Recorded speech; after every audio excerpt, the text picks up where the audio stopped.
कुबेराय अष्टलक्ष्मी मम गृहे धनम् पुरय पुरय नमः।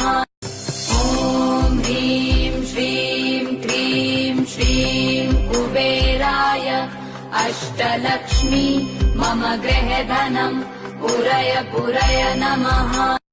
ॐ ह्रीं श्रीं क्रीं श्रीं कुबेराय अष्टलक्ष्मी मम गृहे धनम् पुरय पुरय नमः।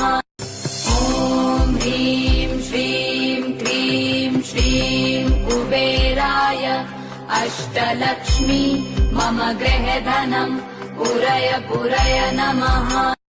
ॐ ह्रीं श्रीं क्रीं श्रीं कुबेराय अष्टलक्ष्मी मम गृहे धनम् पुरय पुरय नमः।